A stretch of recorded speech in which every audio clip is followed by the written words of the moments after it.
সম্মানিত দিনী ভাই ও বোন, আজ আপনাদেরকে এমন একটি দোয়ার কথা বলে দিব যেই দোয়াটি একবার পাঠ করিলে চতুর্থ আসমানের দরজাগুলো থরথর করে কাঁপতে থাকে।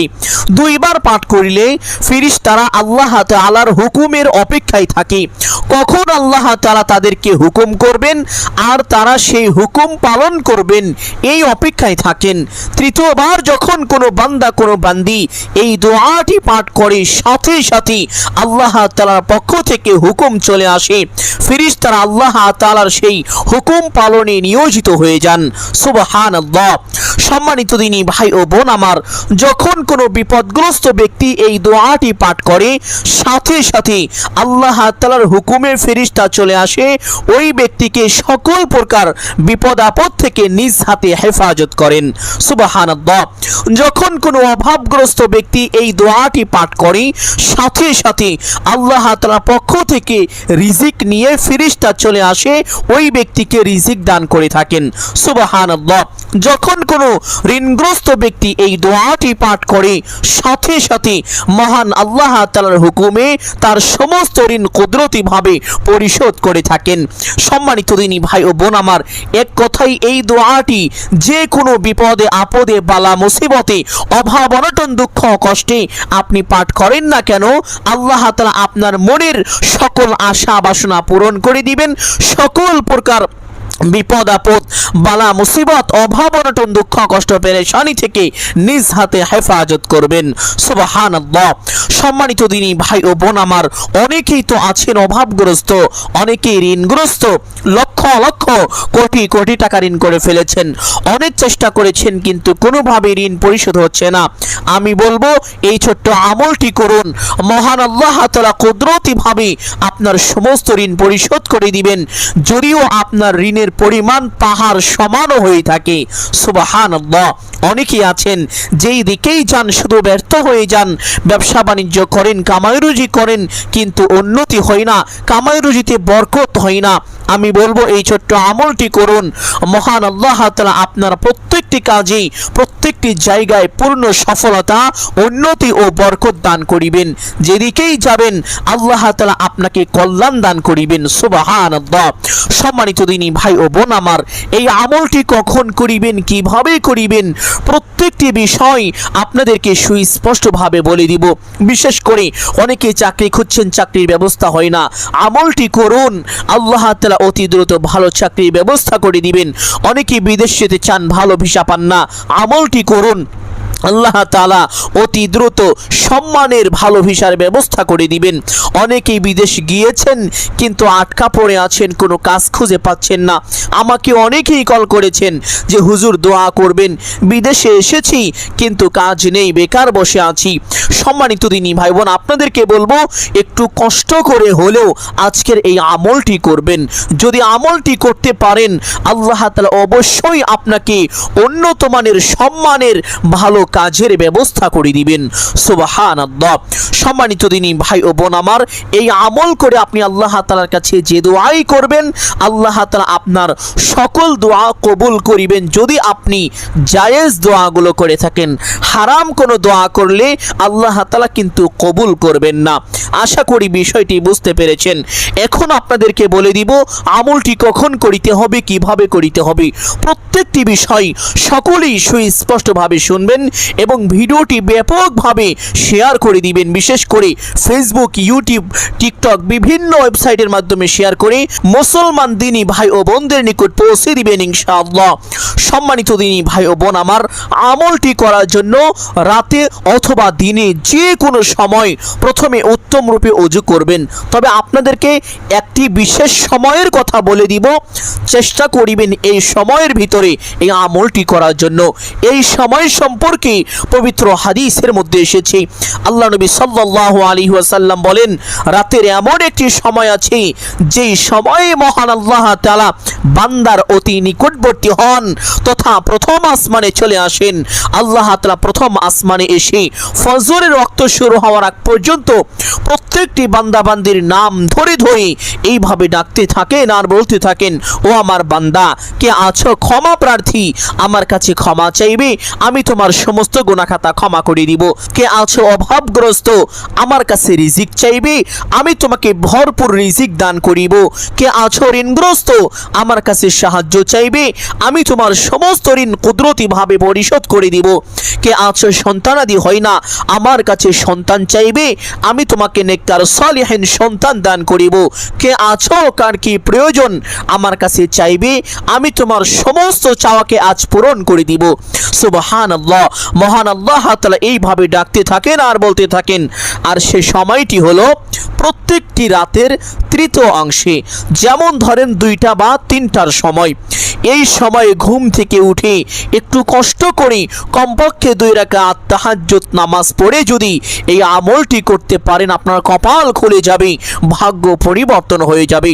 আর যদি এই সময় আমলটি করতে না পারেন, কোনো সমস্যা নেই, দিনের যে কোনো সময়, শুধুমাত্র নিষিদ্ধ সময়গুলো ব্যতীত, যেই সময় নামাজ পড়া নিষেধ এমন সময় ব্যতীত দিনের যে কোনো সময় উত্তম রূপে ভালোভাবে ওযু করে 2 রাকাত সালাতুল হাজত নামাজ পড়ে এই আমলটি করবেন। সম্মানিত দিনী ভাই ও বোন আমার, আমলটি করার জন্য প্রথমে উত্তম রূপে ওযু করবেন, অতঃপর একটি পবিত্র স্থানে চলে যাবেন। যদি তাহাজ্জুদ নামাজের সময় আমলটি করেন তাহলে কমপক্ষে 2 রাকাত তাহাজ্জুদ নামাজ পড়বেন। আর যদি দিনে করেন তাহলে 2 রাকাত সালাতুল হাজত নামাজ পড়বেন এবং নামাজের সেজদায় মাথা রেখে একটি বিশেষ দোয়া পাঠ করতে কোনোভাবেই ভুলবেন না। এই ছোট্ট দোয়াটি যদি পাঠ করেন তাহলে মহান আল্লাহ তাআলা এই দুনিয়া এবং আখিরাতের প্রত্যেকটি জায়গায় প্রত্যেকটি কাজে আপনাকে পূর্ণ সফলতা ও উন্নতি দান করিবেন। সকল প্রকার ব্যর্থতা ও বিপদ আপদ থেকে নিজ কুদরতি হাতে হেফাজত করবেন, এমনকি জাহান্নামের আগুন পর্যন্ত আপনার জন্য নিষিদ্ধ করে দিবেন। সুবহানাল্লাহ। সম্মানিত দিনী ভাই বোন, অনেকেই জানেন না সালাতুল হাজত নামাজ কিভাবে পড়তে হয়, কোন কোন সূরা দিয়ে পড়তে হয়, নিয়ত কিভাবে করতে হয়, এই নামাজের মধ্যে কখন কোন দোয়া কতবার পাঠ করিতে হয়। আপনাদেরকে সহজ ভাষায় বলে দিব, সকলে গভীর মনোযোগ দিয়ে শুনবেন। সম্মানিত দিনী ভাই বোন, সালাতুল হাজত নামাজ পড়ার জন্য আলাদা কোনো সূরা নেই, নির্দিষ্ট কোনো নিয়ম নেই। অন্যান্য নফল নামাজ 2 রাকাত নফল নামাজ যেভাবে পড়ে থাকেন ঠিক সেরকম ভাবে এই 2 রাকাত সালাতুল হাজত নামাজ পড়বেন। তবে এই নামাজের সেজদায় মাথা রেখে সেজদার তাসবিহ 3 বার 5 বার অথবা 7 বার পাঠ করিবেন। পাঠ করা শেষ করে এই দোয়াটি পাঠ করিবেন, আল্লাহুম্মা রাব্বানা আতিনা ফিদ দুনিয়া হাসানা وفي الآخرة حسنة وقنا عذاب النار। দোয়াটি 7 বার পাঠ করিবেন। এইভাবে প্রত্যেক সেজদার মধ্যেই পাঠ করিবেন ইনশাআল্লাহ। তাহলে এইভাবে কমপক্ষে 2 রাকাত নামাজ শেষ করে সেই স্থানে বসে সর্বপ্রথম একটি ছোট্ট ইস্তেগফার পাঠ করিবেন। এই ইস্তেগফারের ব্যাপারে পবিত্র হাদিসের মধ্যে এসেছে, আল্লাহ নবী সাল্লাল্লাহু আলাইহি ওয়াসাল্লাম বলেছেন, যেই ব্যক্তি এই ইস্তেগফার দুনিয়ায় বেশি বেশি পাঠ করে মহান আল্লাহ তাআলা তার গুনাহ খাতা মোচন করে দেন, তার অভাব অনটন দূর করে দেন এবং আল্লাহ তাআলা তাকে এমন এমন জায়গা থেকে রিজিক দান করেন যা সে কখনো কল্পনাও করতে পারেনি। সুবহানাল্লাহ। সম্মানিত দিনী ভাই বোন, আপনি যদি চান আপনার গুনাহ খাতা ক্ষমা হয়ে যাক, অভাব অনটন দূর হয়ে যাক এবং আল্লাহ তাআলা পক্ষ থেকে অকল্পনীয় অভাবনীয়ভাবে রিজিক আসুক, তাহলে অবশ্যই এই ছোট্ট ইস্তেগফারটি উঠতে বসতে চলতে ফিরতে যখনই সময় পাবেন বেশি বেশি পাঠ করিবেন। ইস্তেগফারটি বলে দিচ্ছি, চেষ্টা করিবেন মুখস্থ করে নেওয়ার জন্য, না পারলে এখনই বাংলায় লিখে রাখুন, দেখে দেখেও পাঠ করিতে পারবেন, কোনো সমস্যা নেই। ইস্তেগফারটি পাঠ করার সময় অবশ্যই জীবনের সমস্ত গুনাহের কথা স্মরণ করে আল্লাহ তাআলার দরবারে লজ্জিত ও অনুতপ্ত হয়ে ক্ষমার আশায় একমাত্র আল্লাহকে সন্তুষ্টি করার উদ্দেশ্যে এইভাবে পাঠ করিবেন সই শুদ্ধ করে। আস্তাগফিরুল্লাহাল্লাযী লা ইলাহা ইল্লা হুয়াল হাইয়ুল কাইয়্যুম ওয়া আতুবু ইলাইহি ইস্তেগফারটি আমলের সময় কমপক্ষে 3 বার পাঠ করিবেন। ইস্তেগফারটি পাঠ করা শেষ করে একটি ছোট্ট দুরূদ পাঠ করিবেন। এই দুরূদের ব্যাপারে কিতাবের মধ্যে এসেছে, এই দুরূদ হলো ধন সম্পদ লাভের দুরূদ। এই দুরূদ বেশি বেশি পাঠ করলে ধন সম্পদ বৃদ্ধি হয় এবং কেউ যদি নিয়মিত পাঠ করিতে পারে তাহলে মহান আল্লাহ তাআলা তাকে অতি দ্রুত গুপ্ত ধনের সন্ধান দিবেন। সুবহানাল্লাহ, আপনি গুপ্ত ধন পেয়ে রাতারাতি ধনী হতে পারবেন যদি নিয়মিত এই দুরূদটি বেশি বেশি পাঠ করিতে পারেন। দুরূদটি হলো আল্লাহুম্মা সাল্লি আলা মুহাম্মাদিন আবদিকা ওয়া রাসূলিকা ওয়া আলাল মুমিনিনা ওয়াল মুমিনাতি ওয়াল মুসলিমিনা ওয়াল মুসলিমাতি। আর যদি আপনি আমলের সময় যেই ইস্তেগফার এবং যেই বিশেষ দুরূদের কথা বললাম এই ইস্তেগফার এবং এই দুরূদ না পারেন তাহলে ছোট্ট ইস্তেগফার আস্তাগফিরুল্লাহ 3 বার পাঠ করবেন, অতঃপর সাল্লাল্লাহু আলাইহি ওয়াসাল্লাম এই দুরূদ 3 বার পাঠ করবেন। তাহলে কি হবে? নবীজি সাল্লাল্লাহু আলাইহি ওয়াসাল্লাম বলেছেন, যেই ব্যক্তি আমি রাসূলের উপরে একবার দুরূদ পাঠ করে আল্লাহ তাআলা ওই ব্যক্তির উপরে সাথে সাথে কমপক্ষে 10টি রহমত নাজিল করেন, তার আমলনামায় কমপক্ষে 10টি নেকি দান করেন, তার জীবন থেকে কমপক্ষে 10টি গুনাহ খাতা ক্ষমা করেন। আল্লাহ তাআলা তাকে বড় বড় 10টি বিপদ থেকে নিজ কুদরতি হাতে হেফাজত করেন এবং তার মনের বড় বড় 10টি আশা বাসনা আল্লাহ তাআলা সাথে সাথে পূরণ করে থাকেন। সুবহানাল্লাহ, শুধু তাই নয়, নবীজি সাল্লাল্লাহু আলাইহি ওয়াসাল্লাম বলেছেন, যখন কোনো বান্দা কোনো বান্দি আমি রাসূলের উপরে দুরূদ পাঠ করি আল্লাহ তাআলার একদল বিশেষ ফেরেশতা ওই বান্দা বান্দির জন্য আল্লাহ তাআলার দরবারে এইভাবে রহমতের দোয়া করতে থাকেন, হে আল্লাহ আপনি অমুক বান্দাকে নাজাতের ব্যবস্থা করুন, অমুক বান্দাকে ক্ষমা করুন, অমুক বান্দার ধন সম্পদে বরকত দান করুন, কামাই রুজিতে বরকত দান করুন, সকল দুঃখ কষ্ট দূর করে দিন, বিপদ আপদ থেকে হেফাজত করুন। এইভাবে ফেরেশতা তার জন্য আল্লাহ তাআলার দরবারে আল্লাহ তাআলার কাছে দোয়া করতে থাকেন। সুবহানাল্লাহ, এই জন্য সম্মানিত দিনী ভাই বোন বেশি বেশি এই ছোট্ট দুরূদটি পাঠ করার চেষ্টা করবেন। আল্লাহুম্মা সাল্লি আলা মুহাম্মাদিন আবদিকা ওয়া রাসূলিকা ওয়া আলাল মুমিনিনা ওয়াল মুমিনাতি ওয়াল মুসলিমিনা ওয়াল মুসলিমাতি। যদি না পারেন সাল্লাল্লাহু আলাইহি ওয়াসাল্লাম পাঠ করিবেন। দুরূদটি আমলের সময় কমপক্ষে 3 বার পাঠ করা শেষ করে একটি ছোট্ট দোয়া পাঠ করিবেন।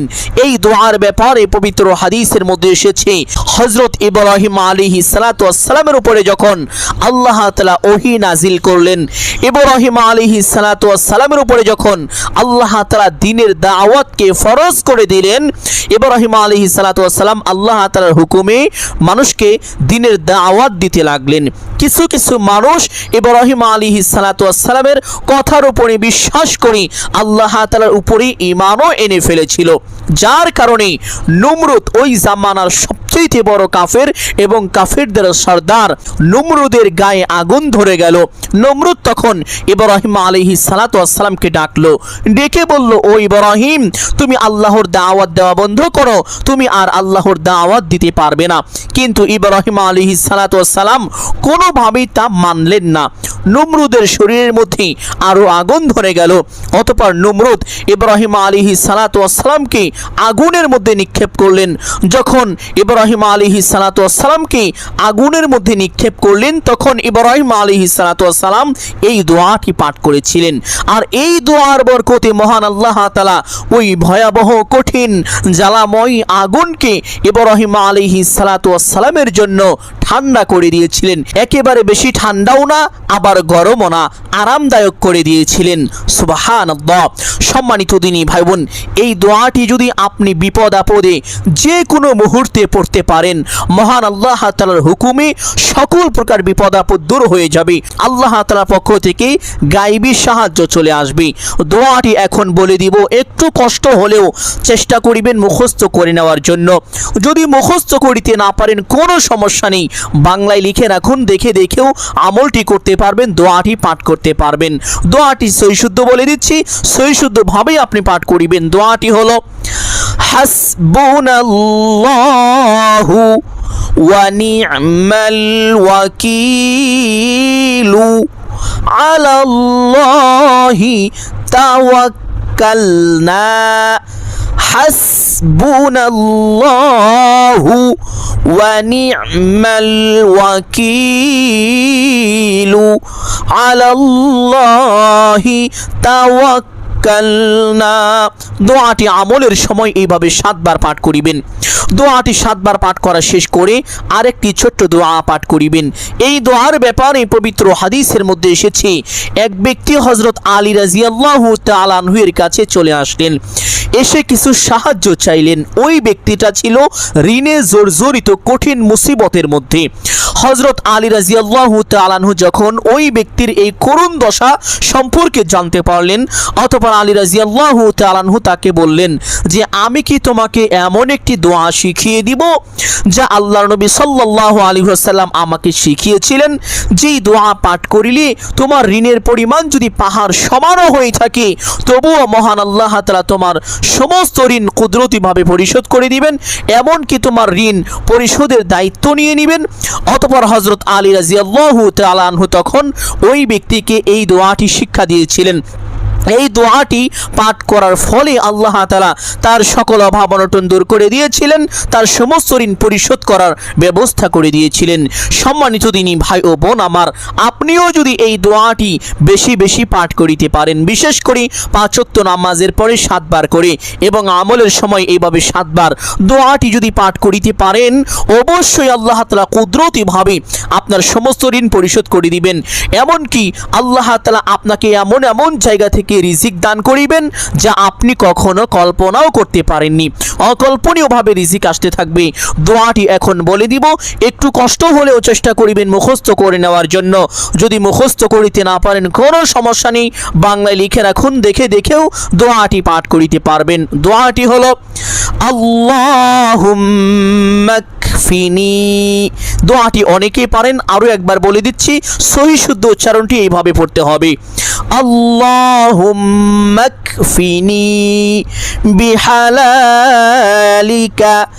আন হারামিকা ওয়া আগনিনি বিফাদলিকা আম্মান সিওয়াক।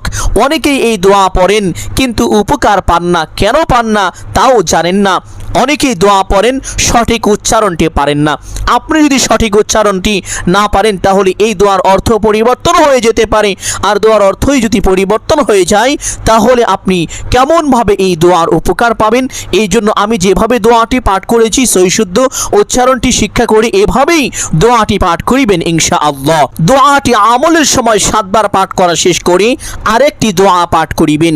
এই দোয়ার ব্যাপারে পবিত্র হাদিসের মধ্যে এসেছে, একবার আল্লাহর নবী সাল্লাল্লাহু আলাইহি ওয়াসাল্লাম একটি রাস্তা দিয়ে হেঁটে যাচ্ছিলেন। যাওয়ার সময় দেখতে পারলেন যে একটি ঘরের মধ্য থেকে এক ব্যক্তি আল্লাহ তাআলার বিশেষ কিছু নামের মাধ্যমে আল্লাহ তাআলার কাছে সাহায্য চাইতেছেন। নবীজি সাল্লাল্লাহু আলাইহি ওয়াসাল্লাম এটা শোনার সাথে সাথে সেই স্থানে দাঁড়িয়ে পড়লেন। অতঃপর নবীজি সাল্লাল্লাহু আলাইহি ওয়াসাল্লাম গভীর মনোযোগ দিয়ে তা শুনলেন। শোনার পরে অন্যান্য সাহাবীদেরকে ডাকলেন, ডেকে বললেন, ও আমার সাহাবীরা শোনো, আমি ওই সত্তার শপথ করে বলছি যার হাতে আমার প্রাণ, ওই ব্যক্তি এখন যা চাইবে সে তাই পাবে। কারণ সে আল্লাহ তাআলার এমন এমন বিশেষ ইসমে আজমের মাধ্যমে, আল্লাহ তাআলার বিশেষ নামের মাধ্যমে আল্লাহ তাআলার কাছে দোয়া করেছে, যেই নাম ধরে আল্লাহকে ডাকা হলে আল্লাহ তাআলা অবশ্যই তার ডাকে সাড়া দিয়ে থাকেন। সুবহানাল্লাহ। সেই দোয়াটিও এখন আপনাদেরকে বলে দিব, একটু কষ্ট হলেও মুখস্থ করার চেষ্টা করবেন, না পারলে সমস্যা নেই, বাংলায় লিখে রাখুন, দেখে দেখে পাঠ করিতে পারবেন। দোয়াটি হলো আল্লাহুম্মা ইন্নী আসআলুকা বিআন্না লাকাল হামদা লা ইলাহা ইল্লা আনতা আল মান্নানু বাদিউস সামাওয়াতি ওয়াল আরদ ইয়া যাল জালালি ওয়াল ইকরাম ইয়া হাইয়্যু ইয়া কাইয়্যুম সম্মানিত দিনী ভাই ও বোন, আমলের সময় যদি এই দোয়াটি পারেন তাহলে অবশ্যই 7 বার পাঠ করিবেন। যদি সম্পূর্ণ দোয়াটি না পারেন, এই দোয়ার একটি বিশেষ অংশ পাঠ করিবেন, যেই অংশটি একবার পাঠ করার সাথে সাথে চতুর্থ আসমানের দরজাগুলো থরথর করে কাঁপতে থাকে। 2 বার পাঠ করার সাথে সাথে ফেরেশতারা আল্লাহ তাআলার হুকুমের অপেক্ষায় থাকে, কখন আল্লাহ তাআলার পক্ষ থেকে হুকুম আসবে, ফেরেশতারা আল্লাহ তাআলার সেই হুকুম যথাযথভাবে পালন করবেন। সুবহানাল্লাহ। 3য় বার পাঠ করার সাথে সাথে আল্লাহ তাআলার পক্ষ থেকে হুকুম চলে আসে, আর সেই হুকুমে ফেরেশতারা নিয়োজিত হয়ে যান। সম্মানিত দিনী ভাই বোন, আর সেই দোয়াটির ব্যাপারে একটি কিতাবের মধ্যে এসেছে, একজন ধনী ব্যবসায়ী তিনি ব্যবসার কাজের উদ্দেশ্যে এক শহর থেকে আরেক শহরে যাচ্ছিলেন। যাওয়ার পথে ডাকাত তাকে আটক করে ফেলল। অতঃপর ব্যবসায়িক ব্যক্তি বলল, আমার কাছে যেই সকল সম্পদ আছে সব কিছুই তুমি নিয়ে যাও, আমাকে মেরো না, বাঁচিয়ে রাখো। অতঃপর ওই ডাকাত ব্যক্তি বলল, আমি যদি তোমাকে বাঁচিয়ে রাখি তাহলে হয়তো পরবর্তীতে কোনো ঝামেলাও হতে পারে, তাই তোমাকে যদি আমি শেষ করে দেই তোমার এই সম্পদ তো অটোমেটিকলি আমার হয়ে যাবে, তাই আমি তোমাকে বাঁচিয়ে রেখে ঝামেলায় জড়াতে চাই না। অতঃপর ওই ব্যবসায়িক ব্যক্তি তখন কাকুতি মিনতি করে বলল যে আমাকে 2 রাকাত নামাজ পড়ার সুযোগ দাও। তখন ডাকাত ব্যক্তি ওই ব্যবসায়িক ব্যক্তিকে 2 রাকাত নামাজ পড়ার সময় দিলেন বা সুযোগ করে দিলেন। ওই ব্যক্তি তখন 2 রাকাত নামাজ পড়ে এই দোয়াটি মাত্র 3 বার পাঠ করলেন। পাঠ করার সাথে সাথে সশস্ত্র বাহিনী থেকে একজন ব্যক্তি চলে আসলো, এসে ডাকাতকে আটক করে ফেললো এবং ওই ব্যবসায়িক ব্যক্তিকে মুক্ত করে দিল। সুবহানাল্লাহ। ব্যবসায়িক ব্যক্তি এই দৃশ্য দেখে অবাক হয়ে গেল, আশ্চর্য হয়ে গেল। তখন ওই সশস্ত্র বাহিনীর ব্যক্তিকে বলল, হে ভাই, কে আপনি? এই সন্ধান আপনি কেমন ভাবে পেলেন? কিভাবে এখানে আসলেন? অতঃপর ওই ব্যক্তি বলছে, আমি আর দুনিয়ার কেউ নই, আমি হলাম চতুর্থ আসমানের একজন বিশেষ ফেরেশতা। আল্লাহ তাআলা তোমাকে সাহায্য করার জন্য, তোমাকে মুক্ত করার জন্য আমাকে পাঠিয়েছেন। সুবহানাল্লাহ। ফেরেশতাকে জিজ্ঞেস করলো, কারণ কি? ফেরেশতা বলল, তুমি যখন নামাজ পড়ে প্রথমবার এই দোয়াটি পাঠ করলে আমি দেখতে পারলাম চতুর্থ আসমানের দরজাগুলো থরথর করে কাঁপতেছে। দ্বিতীয়বার যখন পাঠ করলে আমরা অপেক্ষা করলাম এবং কি ফেরেশতাদের মাঝে চিল্লাচিল্লি শুরু হয়ে গেল, কোন ফেরেশতা দায়িত্ব পাবে। তৃতীয়বার যখন তুমি পাঠ করলে সাথে সাথে আমাকে দায়িত্ব দেওয়া হলো যে তোমাকে হেফাজত করার জন্য, তাই আমি আল্লাহ তাআলার আদেশে তোমাকে হেফাজত করার জন্য চলে এসেছি। সুবহানাল্লাহ। সম্মানিত দিনী ভাই বোন, সেই দোয়াটি এখন বলবো, খুবই সহজ। দোয়াটি হলো ইয়া যাল জালালি ওয়াল ইকরাম। এটা আল্লাহ তাআলার সেই বিশেষ নাম, যেই নামের কসম করে আল্লাহ নবী সাল্লাল্লাহু আলাইহি ওয়াসাল্লাম বলেছেন যে বান্দা যা চাইবে আল্লাহ তাআলা অবশ্যই তাকে তাই দান করবেন। আল্লাহ তাআলা তার চাওয়াকে কখনোই ফিরিয়ে দিবেন না। সুবহানাল্লাহ। সম্মানিত দিনী ভাই বোন, দোয়াটি আমলের সময় কমপক্ষে 3 বার পাঠ করিবেন, চেষ্টা করিবেন 7 বার পাঠ করার জন্য। পাঠ করা শেষ করে যদি সেই গুপ্তধন লাভের বা ধনী হওয়ার ছোট্ট দরুদটি পারেন তাহলে 3 বার পাঠ করিবেন।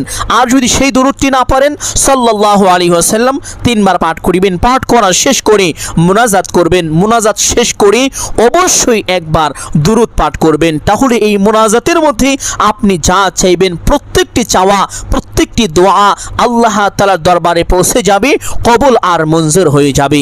সুবহানাল্লাহ।